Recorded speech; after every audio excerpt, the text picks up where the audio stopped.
Good evening, ladies and gentlemen. My name is Jane Ansell, for those that don't know me, and I'm the Deputy Chair of Edinburgh Jewish Cultural Centre. And welcome everybody to Learning for All, the Interfaith series, which has been a very, very successful series. And there's a couple of people here, thank you, who followed us the whole way through. But we're always pleased to see both old and new. So thank you. This one, called Action Not Words, Women of Faith Working Together, Ravinder Kaur, Nijjar and Karen Maxwell. We're very grateful, and thank you very, very much yourself and Karen for joining us. Karen's online and Ravinder's sitting right by me. And I think it should prove a very interesting and exciting session. It's going to, just to give you an idea of the format, I'm going to pose a lot of the questions that we've all discussed, and they're going to answer most of them. They don't have to all answer everyone. And that also gives a chance to our audience and those people online through Janet to ask anything that they want to ask. And we'll stop every so often after one of our questions to see if anybody, we'll get a few done, and then we'll see if anybody is desperate.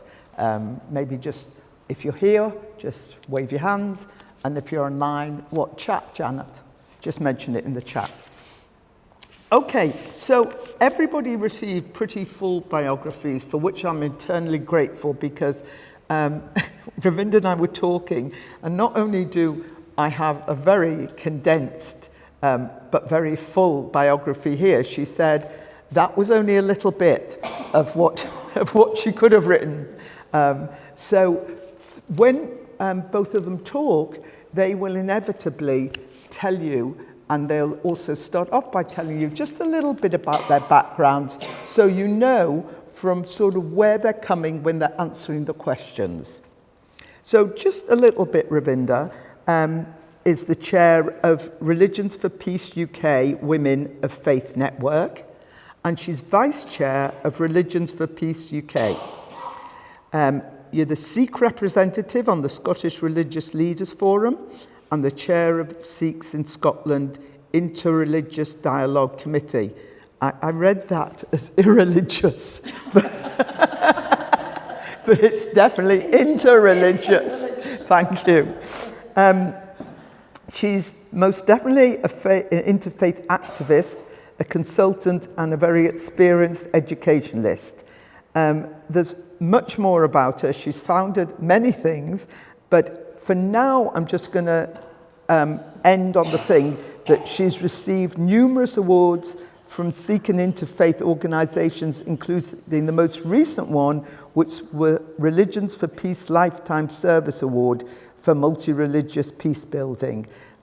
So we're very grateful for you to come and to address this forum. And although we've talked about each person doesn't represent the whole of their community by any means, they certainly, hopefully, will give us insight into lots of things within the Sikh community and women in the Sikh community. But overall, Ravinder said, she does speak for herself rather than speak for the whole of any community. And I know, Karen, you said the same thing. So you speak in a personal capacity, but there are times that you might relate it to a particular community. So just a little bit about you, Karen, because you also have a long biog, which probably is only a third of your actual biog. But rest assured that everybody's had it, so they do know. And feel free to bring it up, you know, when you're talking about things. So Karen is the founder member of Nijjar Nashim, the largest Jewish and Muslim women's network in Europe, core team member of UK Women of Faith. And am I right in saying that's where you met, or you knew each other already? We knew each other already. Yes, but have worked together a lot. Elected deputy of the Board of Deputies of British Jews, not a small achievement, Karen. Member of the Advisory Board for Progressive Judaism, and part of the implementation team following the national report on women in Jewish leadership.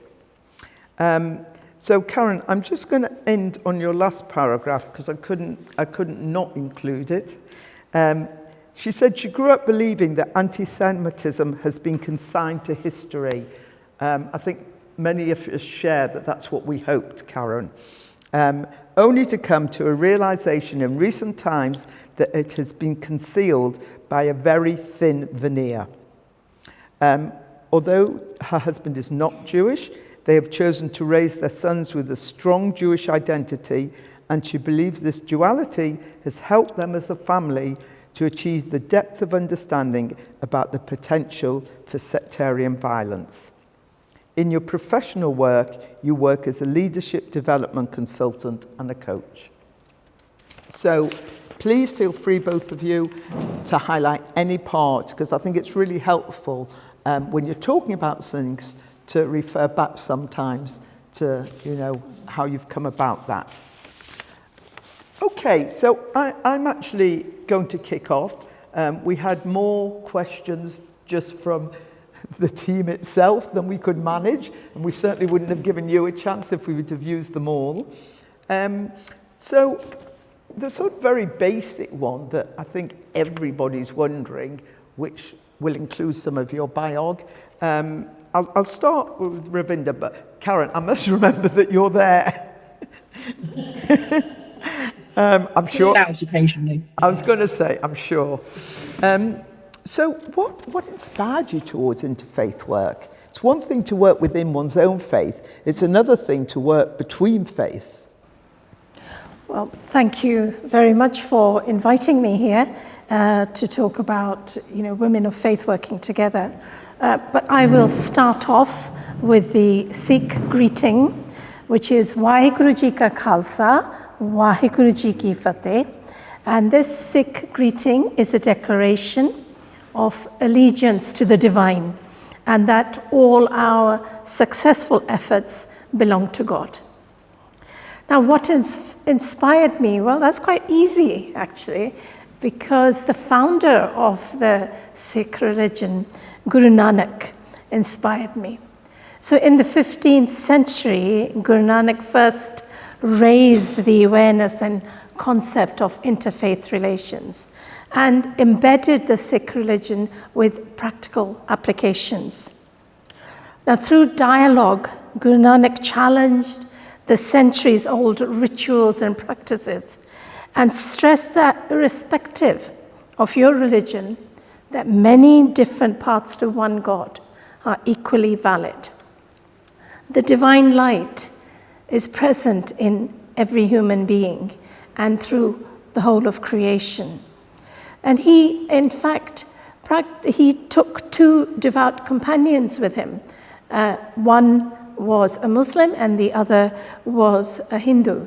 And at that time, before the Sikh faith, India was only made up of Muslims and Hindus.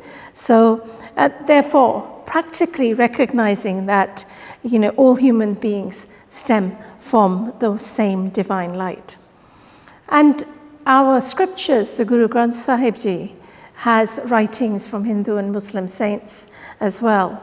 And the most sanctum sanctorum place for us, the Darbar Sahib, or the Golden Temple in Amritsar, has 4 doors, north, south, east, west, that anyone from any religion, gender, caste, age can come and visit the Gurudwara, and that all Gurudwaras around the world are open to everyone. So really everything stems from the founder of the Sikh religion. Yes, I can see that it's obviously very much the basis of everything to you. Karen, do you want to tell us a little bit about what took you to interfaith work? Thank you. And like Ravinder, I feel very privileged to be here. My initial answer is probably slightly less spiritually based. I should say I grew up as an Orthodox Jew, and I've now moved over the last nearly 40 years into liberal Judaism and now progressive Judaism. I'll answer to start with a very trivial way of looking at it. When I was in the Orthodox synagogue that I grew up in, I actually decided that the Reform synagogue had a much better youth club. It was much more fun. And I went along there, and they had not just Jewish people there; they had people of different faiths. And to my mother's horror, I only ever seemed to go out with boys who were not Jewish from that youth club. So I've always kind of moved towards people who were not in the same group as me. But I grew up as a liberal. I grew up politically as a liberal, and I realised that the liberal synagogue offered an inclusivity. There were no divisions between people of different faiths, different gender identities, different sexual orientations, and that kind of inclusivity just rang true for me. And then I was able to sort of almost bring this together in the interfaith space. So actively get involved in dialogue. I did a diploma at Cambridge University in interfaith dialogue. And again, that tuned in very much with my professional work. As was said in my introduction, my husband isn't Jewish, so that's kind of, we've been able to create our own kind of interfaith dialogue there. But I think it does bring a kind of breadth to our family life. And so I think interfaith just tuned in for me, that kind of inclusivity. So that's probably where it came from. Thank you. So the follow-up question to this, and Karen, you maybe just want to carry on and we'll do it that way, was what were the greatest challenges when you started interfaith work, or indeed along the way? I think the biggest challenges were attitudes that prevailed within each faith community about us as individuals reaching out to other communities. So I was meeting, for example, Muslim women who, as individuals, were really excited and open to the idea of having these broader conversations, but they were getting resistance from their own communities. And similarly, a lot of the Jewish women who were part of Nisa Nashim, particularly from the more orthodox, more traditional backgrounds, got huge resistance from their families and friends. And I think that was one of the biggest challenges we had to overcome, is almost to sort of empower and give a sort of a bravery to the women who were stepping outside this comfort zone. Thank you. Ravinder, do you want to? Challenges, yes. I think it was quite easy to get people together at the grassroots level, because I think people want to know about each other and learn from each other and to share. But to get people together at the national or the international level, and especially women's voices at that level, as all religious leaders, mostly religious leaders, tend to be men, we had a challenge that women's voices weren't heard at that particular level. And therefore, Religions for Peace International decided to form a global Women of Faith network, which encompasses all the different continents. And then as co-chair of the European Women of Faith network, we decided to form national Women of Faith networks throughout Europe, but also looking at what were the challenges that women were facing. And one was poverty. The other, which we concentrated on, was looking at violence against women. But also, we wanted to increase the visibility of religious women as powerful agents of change.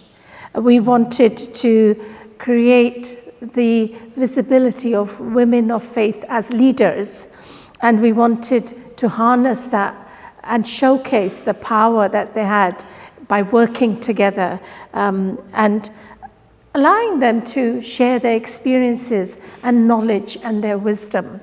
And I think that is quite a challenge in every, as Karen said, every faith community, because I think people have this notion that if they go to interfaith events, they're somehow going to get converted. But what they don't realize is that it makes you stronger in your own faith, because you have to talk about your faith to other people. You have to look more deeply at your faith. And when I started out about 40 years ago in this interfaith work, I used to say to them, are you so weak in your own faith that you think that you will be converted by listening to other people and them sharing with you? So that was quite a lot of the challenges. But I think there have been very, very many strong women in Scotland and throughout the UK who have taken interfaith work forward, because they realize that to connect at the grassroots level is so important if we're going to get rid of conflict at that local level, and then the national and the international level. Thank you. I think you've almost answered my next question, but just to give you both the chance, because it was to do with being a woman and how that's influenced your achievements. So is there anything you want to add? Because a lot of what you've said, both of you, is because you're a woman, you've recognized this in other women, and that's obviously influenced you to want to bring out other women and empower other women. But well, I mean, from my particular faith perspective, I mean, the Gurus saw women as the guardians of a spiritual society.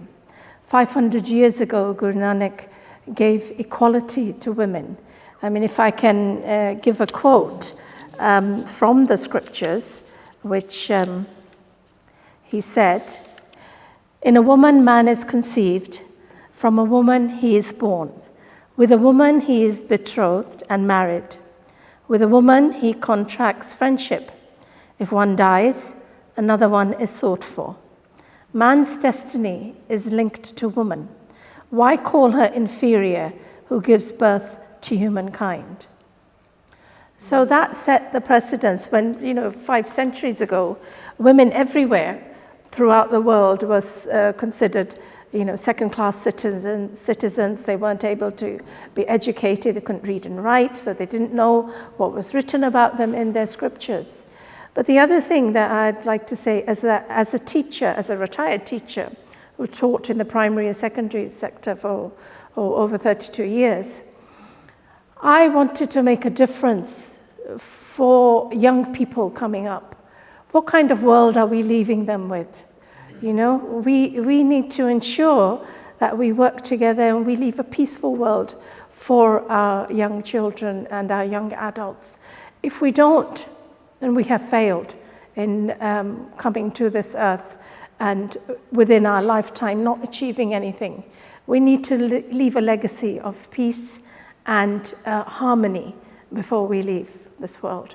thank you. That's really interesting, because the Torah writes in the creation with Adam and Eve stresses the need for a woman, and to help the man, and that somebody shouldn't be on their own.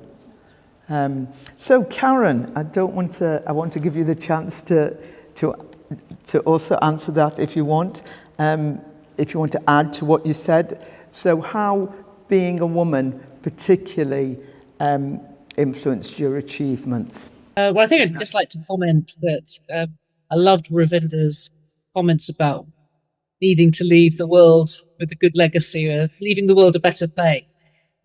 I think I would look at it partly as a psychologist, because that's my background. I think women bring a certain approach. I hate doing the men do this and women do that.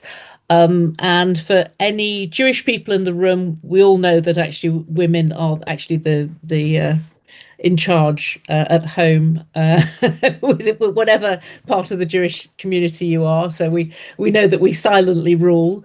But I think women tend to be less ego driven in the work that they do. So what I have found in the interfaith space is, and it's horrible to make generalizations, and I apologize for that, but the men seem to be more concerned with photo moments of people shaking hands, across different religious divides, but not at doing some of the things that Ravinder was touching on, the sort of the grassroots. Whereas women, you get women from different faiths in a room together, they're not talking about kind of how clever they are. They're probably talking about how clever their children are. They're talking about how we share, bringing food together, and we're kind of enjoying some of those fairly simple, basic things together. And I think I do see it. I do see women. I see this in my work with women in large organizations.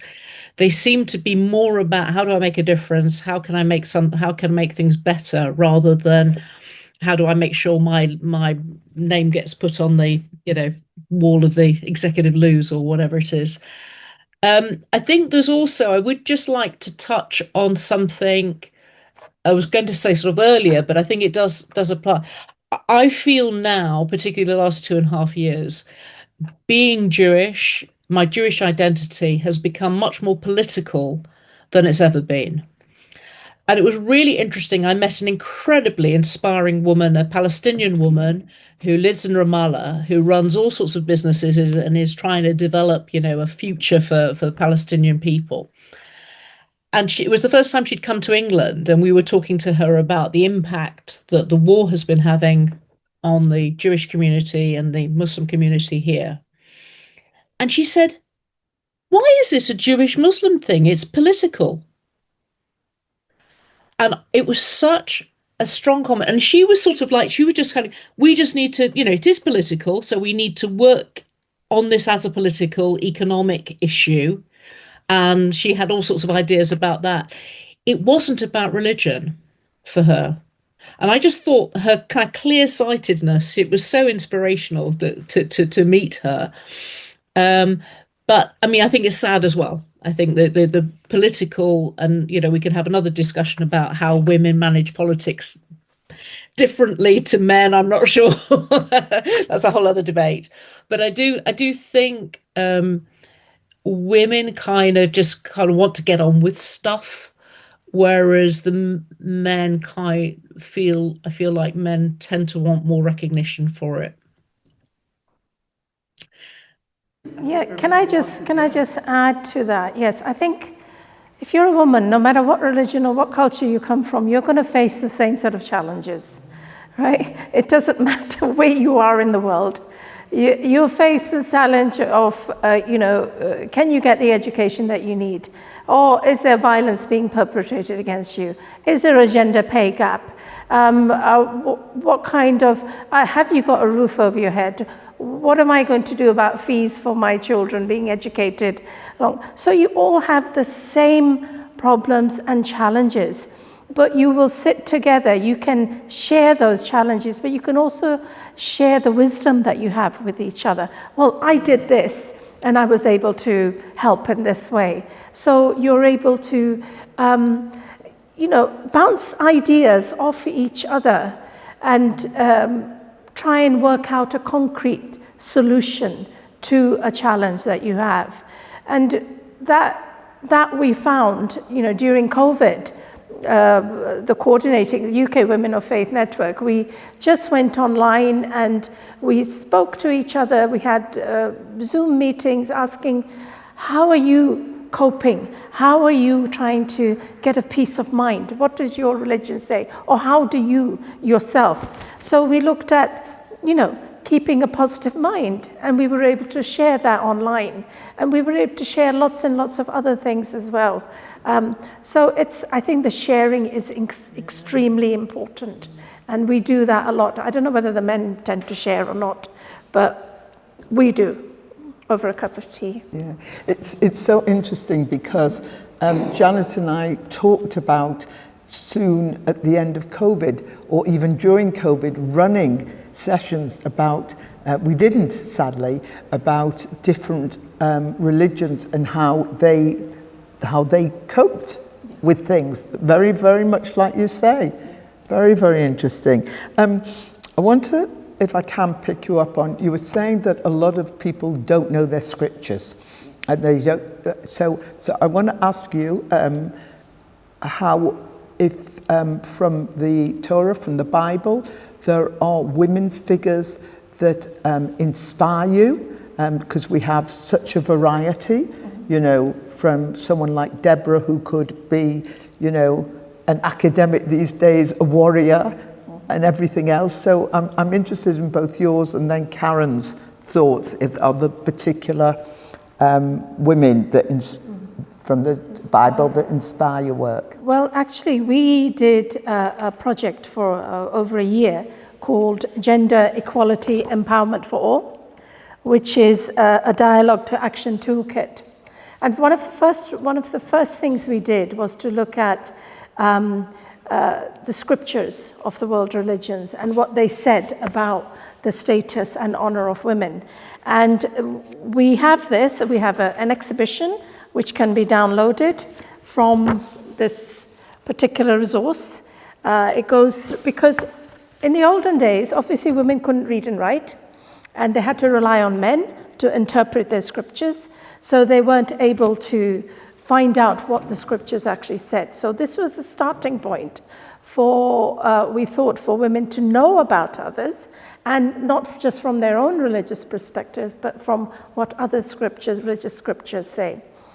But then we carried on to look at, well, who were the religious women from the past who we could share their stories and see what kind of challenges that they had, and how does that relate to today in this modern world.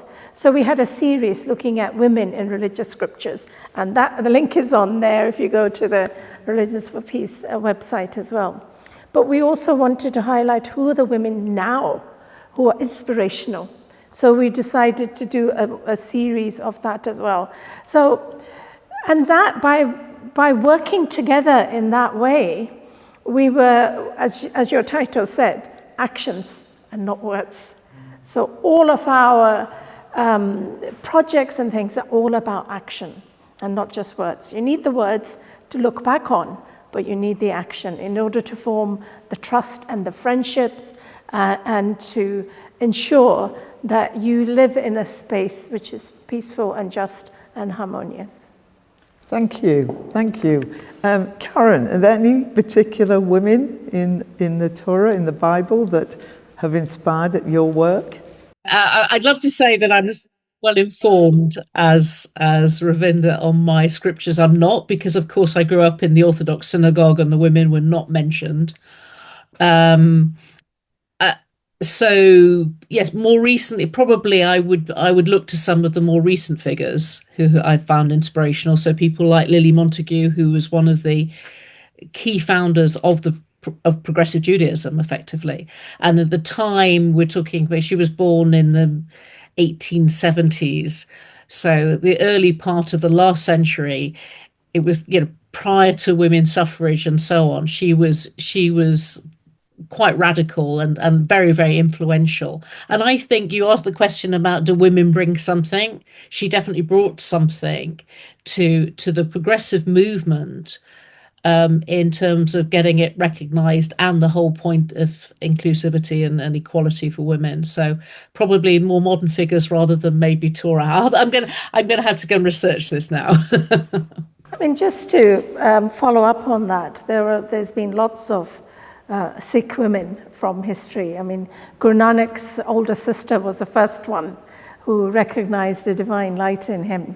And we have the wives of the gurus as well, and lots of other women warriors in there, like Mata Kaur and Mata Gujri, who was the mother of the last human guru, Guru Gobind Singh, who founded the community of initiated Sikhs, the Khalsa. So we have lots and lots of role models who are in Sikh history. I mean, I think what's clear is both right from the early days of Sarah, who has an amazing background through all some of the more recent people that Karen's saying, and all these Sikh women. There's no lack of role models who combine education and also, interestingly enough, that women often, there's more models of warriors sometimes in the olden days than there are now. But education, as I think Karen has already inferred, is the women's role and has always been looked at in Judaism, and probably, it sounds like in Sikhism, as the main leader and the main educator, certainly, in the family. That's right. The educator woman is a child, when the child is born, obviously, the mother looks after the child. So all the virtues and the values are instilled in the child by the mother. And therefore, it is essential that the mother is protected from sort of challenges from outside society when she is pregnant, and therefore she is at peace, and the child that is born will hopefully be at peace and spiritually inclined if the mother has been praying as well while the child, from the point of conception as well. So women have, they are the first educators. And in our scripture, the Guru Granth Sahib Ji says that the mother is the first guru, and then there's God, and then the Father as well. So I think there's a lot that we can learn from our scriptures and the women that were there. But I think through time, through the centuries, that seems to have been lost. And I think we need to go back and look at who were these women and what were the challenges. And that's one of the things that the UK Women of Faith Network are doing and will continue to do, but we need others to tell us about the stories. Our projects are just, a small seed, which you hope that other women and other organizations will take forward, and it will grow from there. Thank you. Gareth, do you want to ask your question? I think I have a question that in a way follows on from the questions I was planning to ask, and that is really, have each of you found ways in which being part of women's interfaith organisations has actually then made a difference to your own faith communities? The kind of strength that you've described within specifically women's interfaith organisations, and the way in which those organisations and groups are able to overcome some of the barriers that exist in wider society and also very often within faith communities. Have those experiences been able then to be brought back into your faith communities, or your colleagues and your friends in other faith communities? Would they maybe say that their experience of women's interfaith groups has then made a difference, had a sort of knock-on effect within their own faith communities? Well, I think a very good, very tangible example of that is, and quite a number of years ago, we established Mitzvah Day within the Jewish community, which is a day when people come together. And we should be doing mitzvah every day, but there was a particular day opportunity for people to come together and do social action types of projects, charity kinds of projects. And as a result of the Nisa Nashim kind of collaboration, the Muslim community have gone forward with Sadaqah Day. And it's actually interesting because the two words in Hebrew and Arabic are very similar. So in I'll get this incorrect, but it's sadaqah in Arabic, and somebody's going to help me with this one. Tzedakah, very similar word anyway in Hebrew. And they've adopted exactly the same principle. And what's been lovely is that as Jews and Muslim women, we've got together and supported each other, and we do projects together for both of those 2 days. So that's a very, very tangible example of what I think you're asking, Gareth. I think what I found amongst my Muslim friends was that they were quite envious of the Jewish community in the sense of the empowerment of the Jewish women. You particularly, again, towards the progressive end of the Jewish community, where women had leadership roles all over the place. So our synagogue has more women leaders than male leaders. And they had not experienced that, but they're starting to now. And they're starting to say, we should be on in leadership roles. And I think the final very tangible example is part of something we did at Nisa Nashim, where we have a conference, a gathering of every year, and we visited a synagogue and a mosque in the East End of London. And the women's space in the mosque was so inferior to the space that the men had that the Muslim women really sort of looked at it again, and they were kind of embarrassed that we'd been put in this sort of dark room down in the cellar, and kind of pushed hard with that mosque. And that mosque has changed the space that it now has for the women, and the women now have a wonderful prayer space. And that happened within a very few months. So I think it was a sort of almost a sense of what we can do as women, and maybe I hope that's answering the question you're asking, Gareth. But I think it certainly, I would say, helped to empower some of the Muslim women. Thank you. Right, and well, I can answer that as well, in that yes, it does have a very profound effect on other women's organizations. For example, you might know, Gareth, that when Scottish Interfaith Council was formed, after that I became chair, and with Isabel Smythe, we introduced Interfaith Week. So Interfaith Week started in sort of 2004 in Scotland, and that sort of continued, and it was women who started that. And so therefore, and if you look up and down the country, you will find that most of the interfaith groups have been started by women, or any national organizations. Majority of them have women as their heads, like we had, obviously Dr. Maureen Sire as the director of Interfaith Scotland. So it always seems that it's the women who have initiated. But within the Sikh faith, I think because of this equality, women are able to lead the scriptures. They are able to take part in any political, social, educational organization. And they're the ones, and I'm quite sure that in all other places of worship, it's the women who do most of the work in the background, making, well, in the Gurdwara, it's obviously the women who are leading the making of the langar, the vegetarian meal, although men help as well. But, when other women see that they see the equality being sort of acted out practically, then, they go back to their own faith communities and think, well, why is this not happening in our faith community? Why is there is that inequality?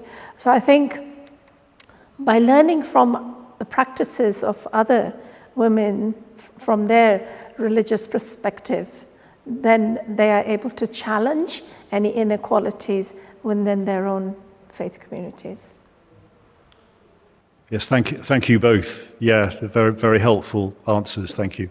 I am very involved in interfaith. And when things are as bad as they are just now, it seems that the people that who are very supportive, but they are the people who would expect to be supportive, because they are the people who believe in interfaith. And I'm just wondering how we can make this go a bit further. I do understand that. It's always the usual suspects who are there, but I think education is the key for starting at nursery, primary, secondary, teaching virtues and values, teaching about responsibility to each other, looking at, what is it that we can do together? I think you have to talk about compassion for others. So I think education is not just about, learning about reading, writing, chemistry, biology, and physics. It's how we interact with the whole of humanity and how we interact with the whole of creation as well. So there's something that we need to add. We definitely need to add values and virtues through the education system. I mean, RME there's very, very little of RME within the curriculum, but I think we need to have the values and virtues being taught from a very, very young age. Without that, we're still going to have, all this, the myriad of conflicts and things that are taking place in the world today, starting with education. Yes. I'm sure there's many of us that most of us would support that. But Karen, do you want to come in? Yes, I think I totally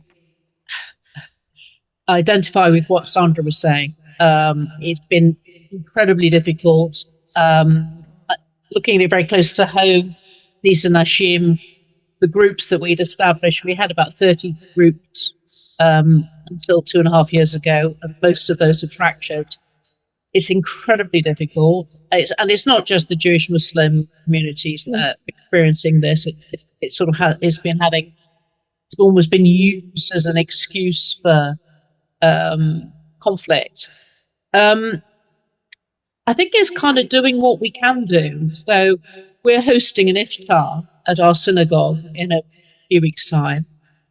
And it's making those little connections very locally.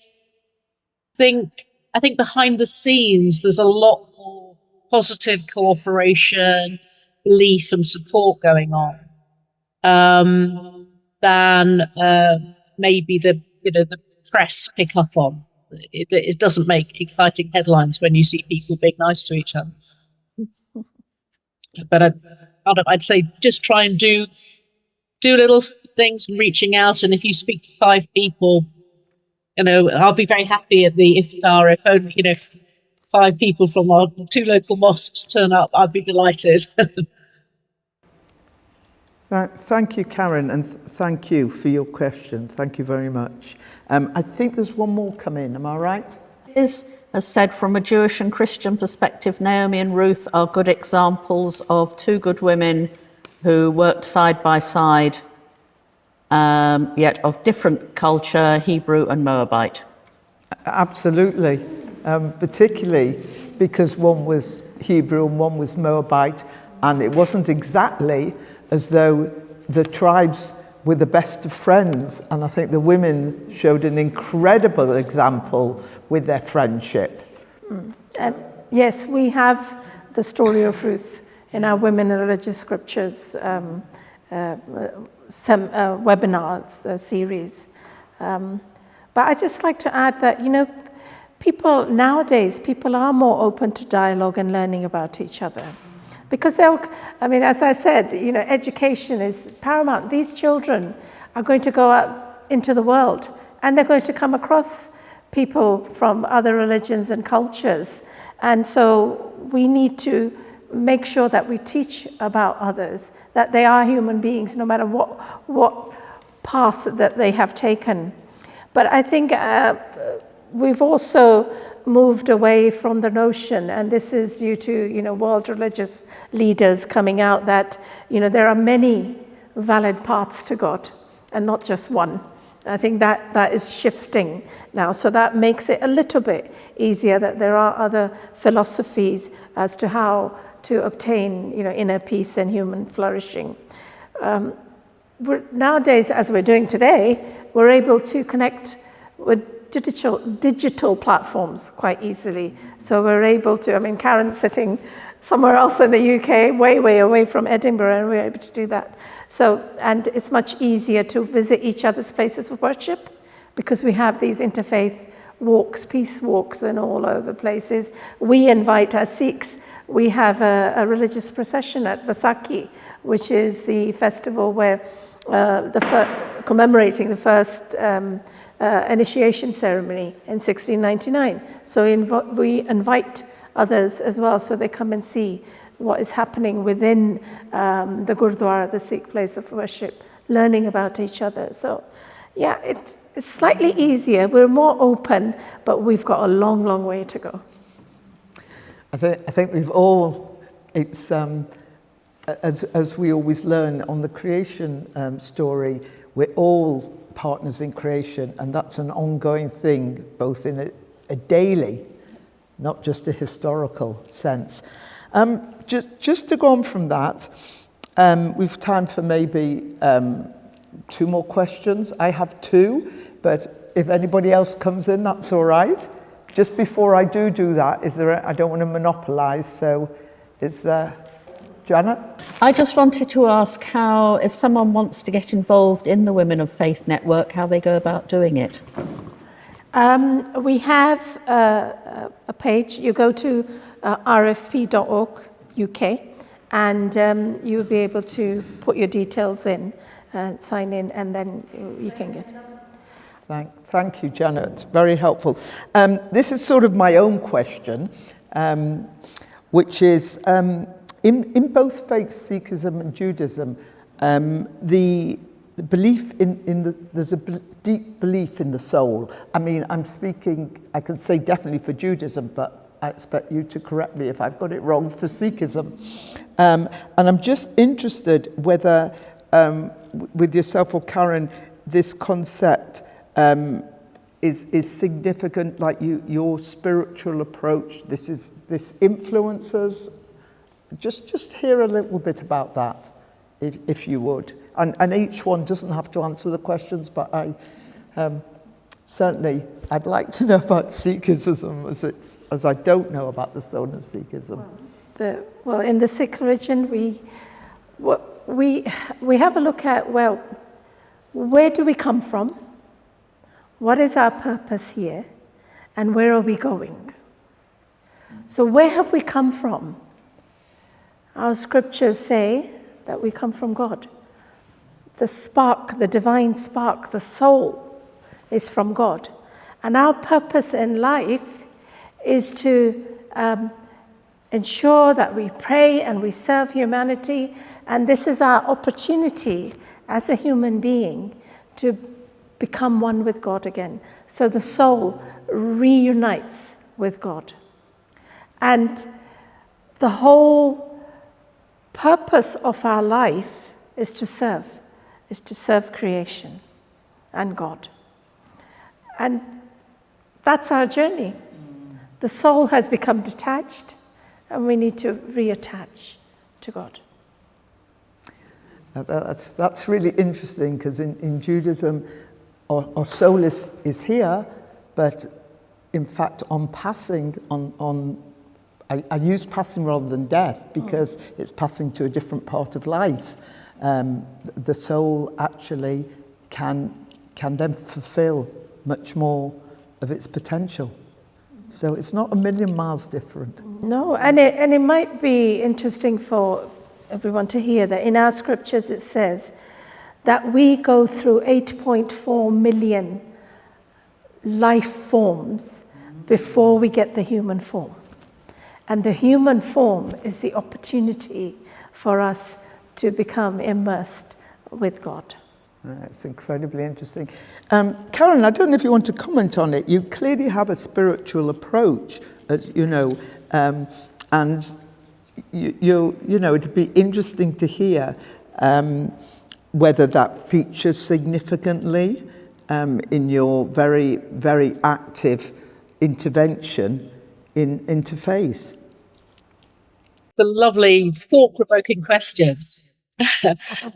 And I loved hearing what Ravinder was saying, because I didn't know enough about it. But she, something for me, which was what we call tikkun olam in Hebrew, is healing the world.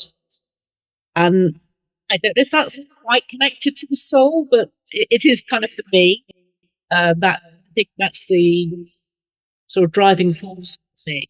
It's about our responsibility, for taking responsibility and our responsibility for healing the world, whether that means humanity, the environment. I think that there's some strong similarities to what Ravinder was saying.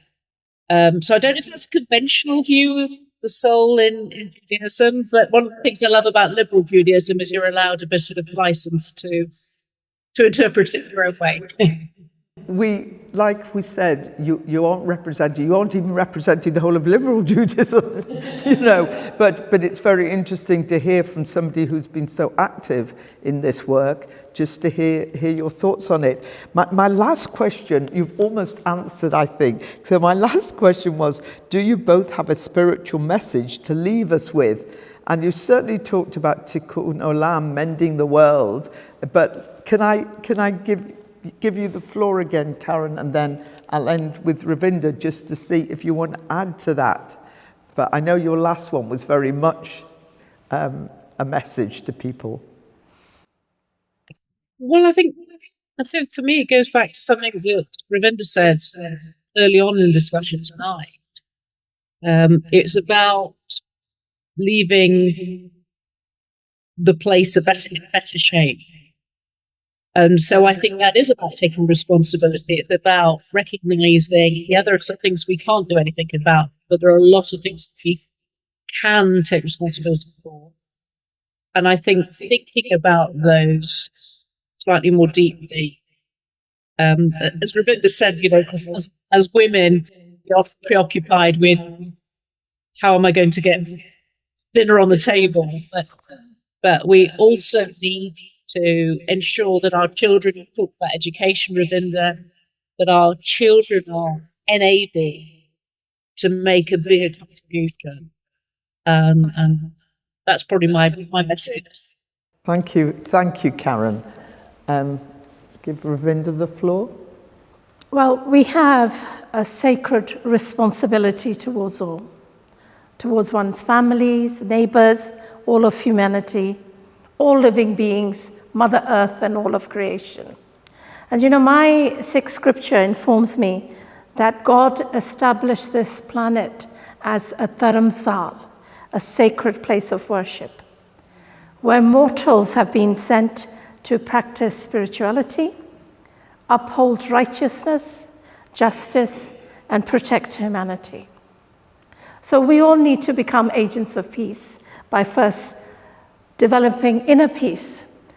Unless you have your inner peace, you can't be an agent of peace. And that, according to our Sikh scriptures, comes through prayer and selfless service. And only then can peace radiate out through our places of worship, our neighborhoods, and our cities and our countries, and hopefully through the world. So the responsibility is to develop inner peace first, and then to radiate it out through selfless service. Thank you. And because that was said so beautifully, homed in on the individual from Karen and Ravinder, and the community, I wouldn't wish to spoil the end by saying anything else, because I think you've given us, first of all, incredible insight into the different worlds of the interfaith activists, but also given us a way, whether we do it as an individual or with an organisation or both, of how we can make even tinier steps forward. So I want to thank you both very, very much for sharing this with us. I myself have gained a lot of knowledge, mainly on Sikhism, so that's incredible for me. And I'm sure different people have gained different knowledge from both our speakers. So can I thank them so much?